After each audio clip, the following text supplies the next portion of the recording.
Saudara, bagi-bagi jabatan komisaris dan direksi di sejumlah perusahaan BUMN jadi sorotan. Jabatan komisaris BUMN diduduki sejumlah pendukung presiden dan wakil presiden terpilih Prabowo Gibran.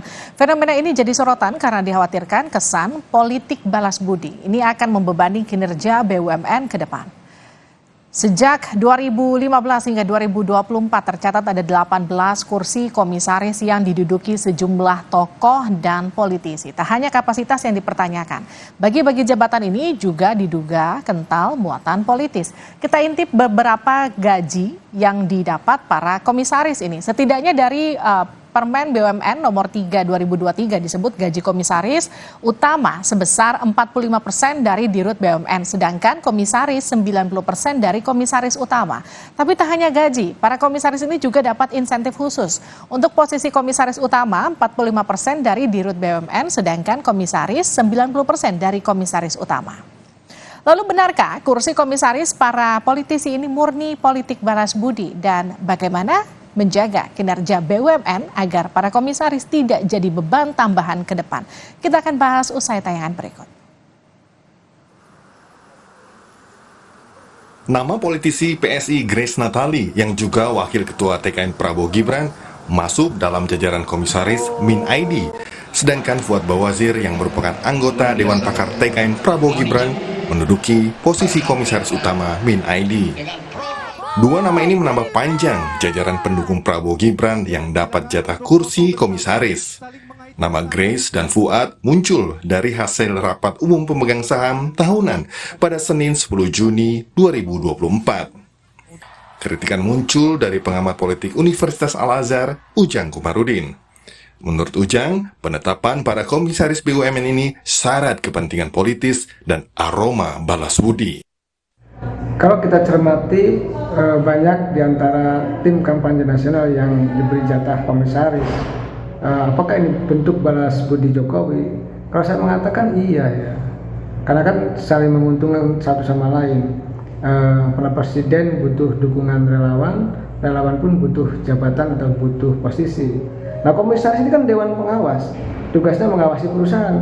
Kalau tidak punya kemampuan, tidak punya ilmunya, lalu apa yang akan diberikan atau sumbangsinya untuk BUMN? Artinya, tenaga ahli utama kantor staf presiden Ali Mokhtar Ngabalin mempertanyakan kesalahan penetapan anggota tim kampanye Prabowo Gibran sebagai komisaris BUMN.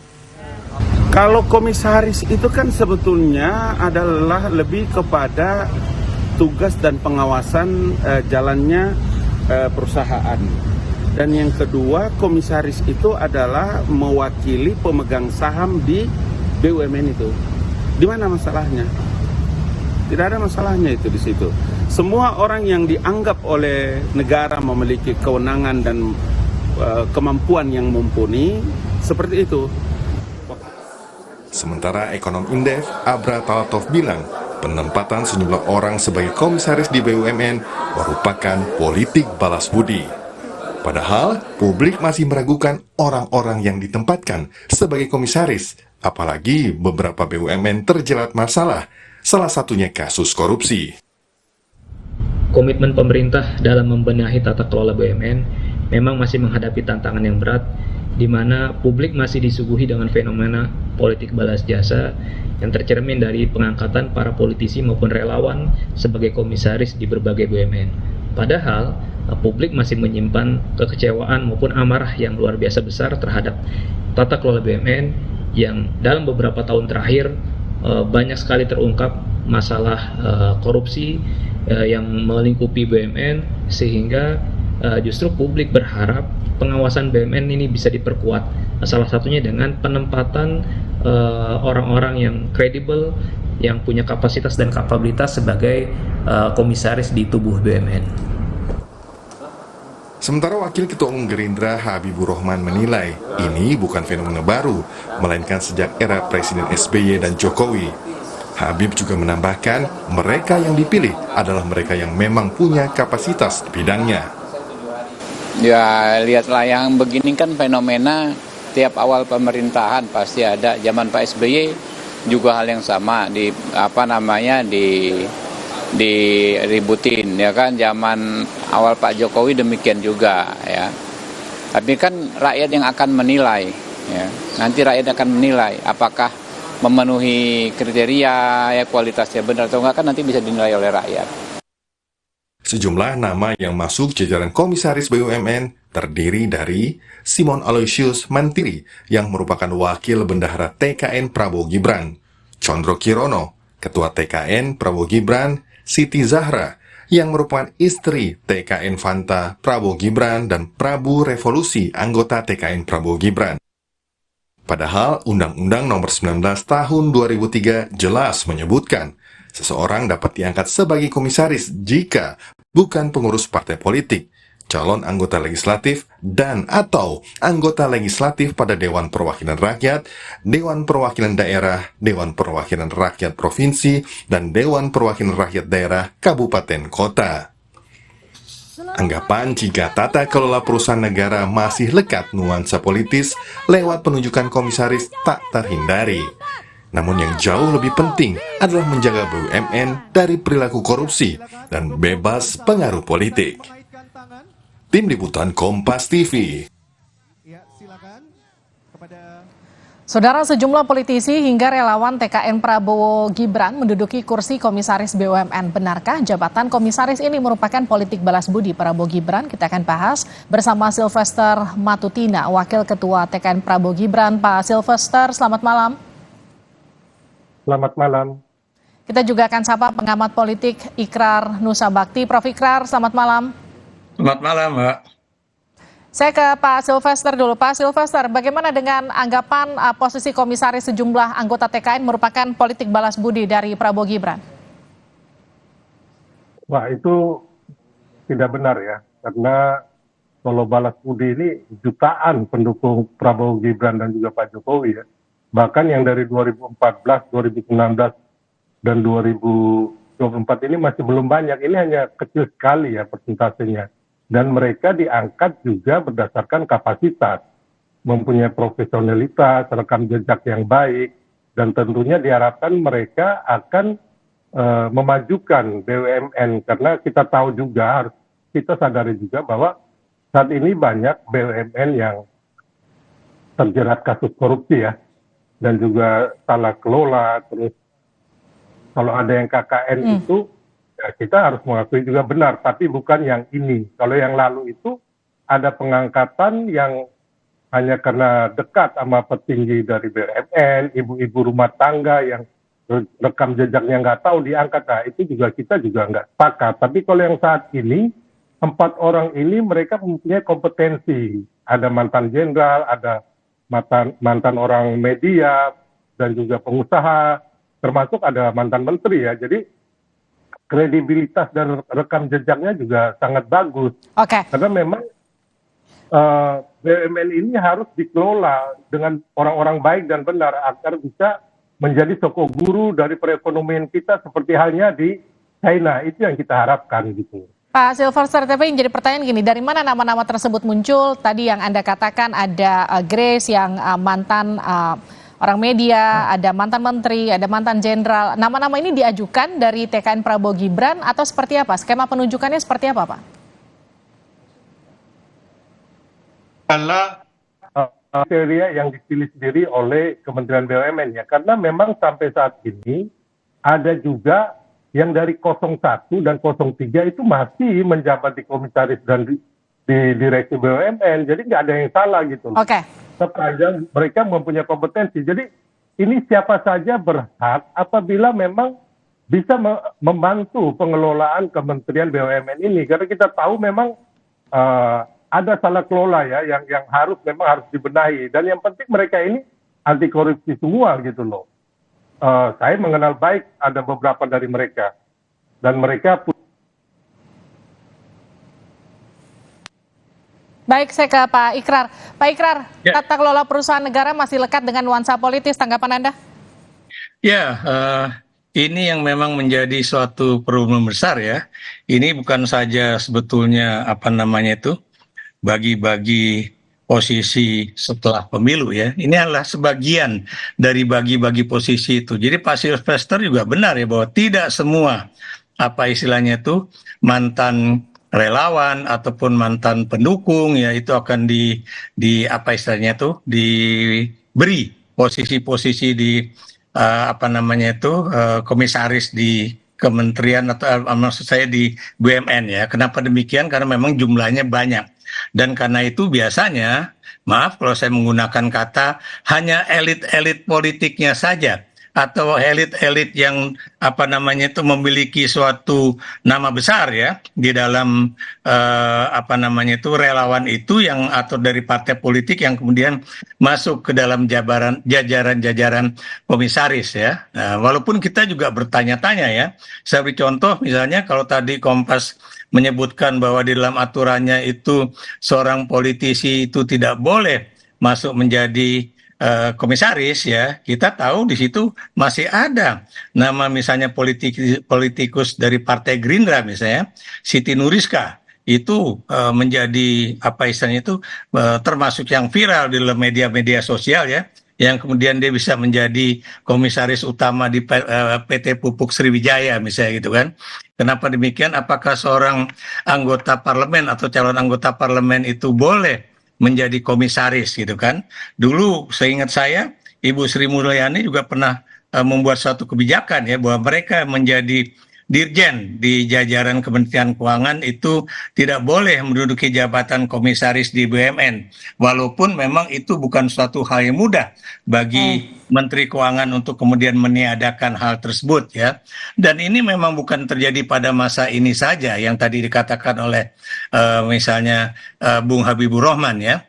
Tapi juga terjadi pada era Jokowi, terjadi juga pada era SBY, dan benar yang dikatakan juga oleh teman saya yang anggota apa namanya itu staf khusus presiden ya. Kenapa demikian? Karena ketika misalnya Jokowi menjadi presiden, baik itu 2014 ataupun 2019, itu ada juga orang-orang yang bukan dari partai pendukung itu yang duduk menjadi komisaris BUMN ya, karena memang itu tinggal waktunya saja, kalau habis baru kemudian diganti dengan para pendukungnya sendiri. Baik, betul. maaf saya potong Prof. Ikrar. Artinya gini, ya. Anda katakanlah gini, tidak ada memang aturan yang melarang untuk penunjukan katakanlah tim ses untuk menduduki posisi komisaris. Tapi yang jadi pertanyaan, apakah kemudian ini bagian dari politik balas budi atau bukan begitu? Meskipun mereka memiliki kompetensi. Ya, buat saya memang termasuk bagian dari politik balas budi ya, karena tidak sedikit juga misalnya mereka yang nanti misalnya apakah itu menjadi tim TKN atau bagaimana ya, tapi tidak masuk ke dalam jajaran BUMN, tapi misalnya jajaran di pemerintahan. Saya beri contoh menjadi think tank-nya di dalam pemerintahan, seperti tidak sedikit teman-teman saya yang dulu menjadi pendukung Jokowi ya, JK ya, itu kemudian masih duduk di kementerian apa namanya itu sekretaris negara misalnya ya, tidak sebagai menteri tapi sebagai orang yang cukup memiliki posisi penting di apa namanya itu di sekretariat negara tersebut. Baik. Gitu. Saya ke Pak Sylvester. Tadi seperti kata Anda, tidak ada yang salah. Ini juga dikatakan Pak Ngabalin, tidak ada yang salah. Tapi kemudian kan Undang-Undang Nomor 19 Tahun 2003 mengatur fungsi dan juga tanggung jawab para komisaris BUMN ini. Bagaimana memastikan penunjukan para komisaris yang tadi Anda katakan punya kompetensi itu tidak akan memberatkan kinerja BUMN ke depan, Pak Sylvester? Ya, jadi ini sebenarnya menurut saya angin segar ya. Saya juga kemarin agak kecewa ya, sebagai tim dari Prabowo Gibran dan Pak Jokowi, itu ada pengangkatan yang ibu-ibu rumah tangga yang rekam jejaknya tidak jelas, kami juga protes itu. Kenapa bisa diangkat gitu, yang nggak mengerti mengenai tata kelola dari perusahaan gitu loh. Dalam hal ini untuk pengawasan termasuk dari sisi bisnis, dia nggak tahu sama sekali tapi diangkat. Ini yang kami juga protes, ya kan. Jadi yang saat ini kalau yang baru ini melihat rekam jejak yang baik, ya kan, profesionalitas, saya pikir ini cukup bagus untuk membantu agar BUMN ini karena supaya tidak bangkrut ya, karena banyak BUMN juga menuju bangkrut dan kebangkrutan, banyak korupsi di situ. Ada juga yang KKN, yang saya bilang tadi, yang ibu rumah tangga itu diangkat karena kenal dengan petinggi dari BUMN. Nah, ini juga kami juga nggak mau ya sampai ada juga BUMN ini yang tidak bisa membayar, ya kan, dari para vendor ataupun rekanannya. Ini makanya saya bilang tadi, ini cukup bagus untuk membantu Pak Erick Thohir karena ya kita juga tahu Pak Erick Thohir juga sibuk mengurus olahraga ya. Artinya gini Pak Silvester, maaf saya potong ya. Jadi artinya Anda yakin para komisaris ini justru akan membantu bukan justru membebani BUMN? Iya, yang penting tadi kalau umpama ada yang salah mengenai aturan PP nomor 23 tahun 2022 ya, mengenai nggak boleh menjabat di partai, mereka harus mundur gitu loh, yang dari Gerindra atau dari PSI, itu harus memang mundur. Dan yang penting saya juga tadi teleponan sama Grace, dia lagi di Kalimantan tuh langsung kerja tuh mengawasi, saya nggak tahu apa, dia bilang, Bang aku lagi urus kerjaan dari yang Min ID. Itu sangat bagus, mereka langsung bekerja kok. Kalau tadi nama-nama yang memang Anda yakini punya kompetensi dan tidak diprotes karena yakin bisa bekerja membantu BUMN, tapi untuk nama-nama yang tadi sempat diprotes, ibu rumah tangga, dianggap tidak terlalu mengerti soal tata kelola perusahaan begitu, tapi kemudian masuk jadi kursi komisaris, nanti pertanggungjawabannya akan seperti apa ke depan? Ya kami kecewa dan teman-teman juga dari tim Prabowo. Akan direvisi nggak nama-nama ini? Ya dong, harus dong, karena kan nggak bisa main-main. Ini bukan nenek moyangnya para petinggi di BUMN, ini perusahaan negara yang harusnya menjadi toko guru ya, seperti halnya perusahaan-perusahaan di BUMN di China ataupun di Singapura, Temasek ataupun Kasana Malaysia, itu harus profesional, tidak boleh ada KKN, dan kita juga harus tahu bahwa di PKN, PKD, relawan itu banyak orang-orang hebat yang mumpuni.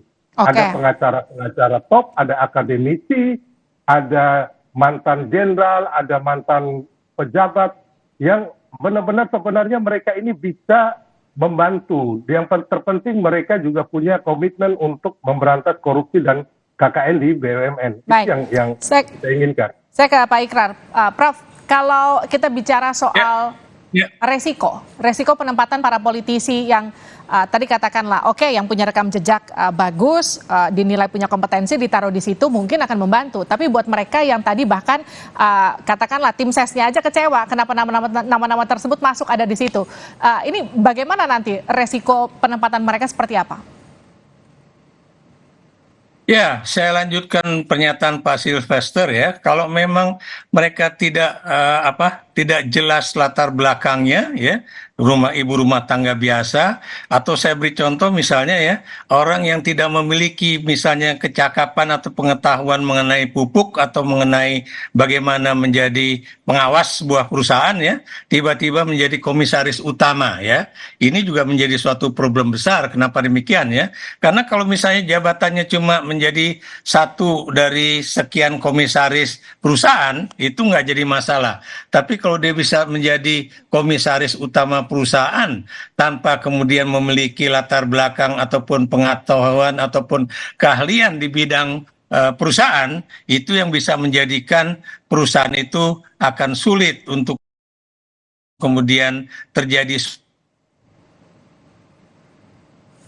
komisaris utama gitu kan. Kenapa demikian? Karena Anda tahu tugas komisaris itu bukanlah suatu yang mudah, apalagi seorang komisaris utama. Kenapa? Karena dia harus tahu misalnya cash flow dari sebuah perusahaan dan kemudian bagaimana dia mengawasi atau melakukan audit terhadap keuangan perusahaan tersebut ya. Kalau dia tidak memiliki keahlian untuk itu yang dan kemudian pertanyaan saya juga yang belum diomongkan oleh berbagai media adalah mengapa kali ini terjadi di saat presiden yang berkuasa itu sudah akan berakhir 4 bulan lagi, bukan ketika presiden terpilih itu sudah dilantik. Karena biasanya kan kenapa presiden dimulai lebih cepat dilantik, begitu ya, Prof Ikrar ya? Ada menteri BUMN yang barulah ada bagi-bagi kekuasaan itu begitu.